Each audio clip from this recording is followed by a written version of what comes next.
அவரை வந்து அவங்க என்ன செய்யணும், முக்கியத்துவப்படுத்தி தேர்ந்தெடுக்கணும்.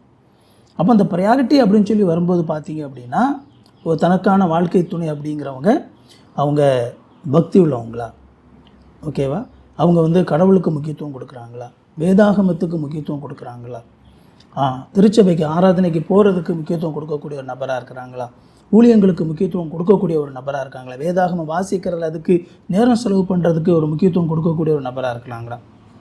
இதுதான் வந்து மிக முக்கியமாக கவனிக்க வேண்டிய ஒரு விஷயம். தனக்கான அந்த வாழ்க்கை துணை வந்து பார்த்திங்க அப்படின்னா அவங்க திருமணத்திற்கு தயாராக இருக்கிறாங்களா, ஓகேவா, திருமணத்திற்கான பக்குவம், ஓகேவா, உடல் ரீதியாகவும் மன ரீதியுமான பக்குவம் அவங்களுக்கு இருக்குதா அப்படிங்கிறத பார்க்கணும். அதே மாதிரி ஒரு ஆண் அப்படின்னா அவங்க வந்து திருமணத்துக்கு அப்புறமா குடும்பத்தை நடத்திட்டு போகக்கூடிய அளவுக்கான சம்பாத்தியம் அவங்களுக்கு இருக்குதா. நான் இதில் பெரிய சம்பாத்தியம்னு சொல்லி சொன்ன உடனே நான் லட்சக்கணக்கில் உள்ள சம்பாத்தியத்தை பற்றி பேசலை. குறைஞ்சபட்சம் வந்து அவங்க குடும்பத்தை ரெகுலராக குடும்பத்தை வந்து பசி இல்லாமல் குடும்பத்தை வந்து ஓரளவு டீசெண்டாக கௌரவமாக நடத்திட்டு போகக்கூடிய அளவுக்கான அவங்க வந்து சம்பாதிக்கிறாங்களா, தினமும் உழைச்சி சம்பாதிக்கக்கூடிய ஒரு நபரா, அல்லது வேலைக்கு போய் சம்பாதிக்கக்கூடிய ஒரு நபரா, சம்பாத்தியம் இருக்குதா, நல்ல குணம் இருக்குதா, கெட்ட பழக்கங்கள் இல்லாமல் இருக்குதா, ஓகேவா. இது எல்லாம் தான் வந்து பார்த்தீங்க அப்படின்னா ரொம்ப முக்கியமான ஒரு விஷயம். மேபி குடும்பம்னு சொல்லி பார்க்கும்போது நல்ல ஒரு குடும்பத்தை கூட நீங்கள் சேர்த்துக்கொள்ளலாம். ஒரு நல்ல குடும்ப பின்னணியிலேருந்து வராங்களா, அவங்க குடும்பம் பக்தி உள்ள குடும்பமாக இருக்கிறாங்களா, அது பெரிய கண்டிப்பாக அது வந்து 100% முக்கியமானது அப்படின்னு சொல்லி நான் சொல்ல மாட்டேன். மேபி அதை நீங்கள் சேர்க்கணும் அப்படின்னா சேர்த்துக்கொள்ளலாம், ஓகேவா. ஆனால் எது ரொம்ப முக்கியமானது அப்படின்னா திருமணம் செய்யக்கூடிய இந்த 2 பேர், இதெல்லாம் வந்து பார்த்தீங்க அப்படின்னா கடவுளுடைய பார்வையில் ரொம்ப முக்கியமான விஷயம்.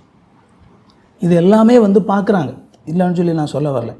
திருமணத்துக்காக பார்க்கும்போது இது எல்லாமே பார்க்குறாங்க. ஆனால் பொண்ணு பக்தி உள்ளவங்களாக இருந்தாலும் சரி தான், நல்ல பக்குவமானவங்க, ஓகேவா, நல்ல வேலைக்கு போகிறாங்க, சம்பாதிக்கிறாங்க, இது எல்லாம் இருந்தாலும் கடைசியாக அந்த திருமணத்தை தீர்மானிக்கக்கூடியது அப்படின்னு சொல்லி பார்க்கும்போது மறைமுகமாக வந்து ஜாதி அப்படிங்கிற ஒரு விஷயம் இருந்துக்கிட்டே இருக்குது. ஏன்னா அந்த அந்த அந்த வட்டத்துக்கு வெளியே வந்து நம்ம மக்கள் போகிறதில்ல, சரியா. அது வந்து வேற ஒரு இது, அது நம்ம வந்து இப்போ இதுக்குள்ளே கொண்டு வர வேண்டாம்.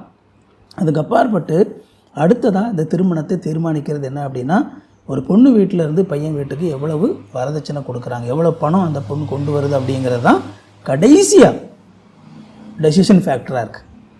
இதுதான் மிகவும் வருந்தக்கூடிய ஒரு விஷயமா இருக்குது. இப்படி இருக்கக்கூடாது. இப்படி இருப்பதனால வரக்கூடிய பிரச்சனை என்ன அப்படின்னா, பல சூழல்களில் ஒரு நபர் தனக்கான சரியான வாழ்க்கை துணை அவங்களுக்கு கிடைக்கிறதுக்கான வாய்ப்பு இருக்கும்போதும் அதை என்ன செஞ்சிடறாங்க அப்படின்னா இழந்து போயிடுறாங்க. ஏன்னா கடைசியாக டெசிஷன் எடுத்தது காரணம் என்ன, பணம். ஸோ அதனால் இப்போ வந்து ஒரு வரதட்சணை அப்படின்னு சொல்லி வரும்பொழுது நான் ப்ராக்டிக்கலாக பேசுகிறேன், ஓகேவா. வரதட்சணை அப்படிங்கிற ஒரு விஷயம் வந்து இந்த இடத்துல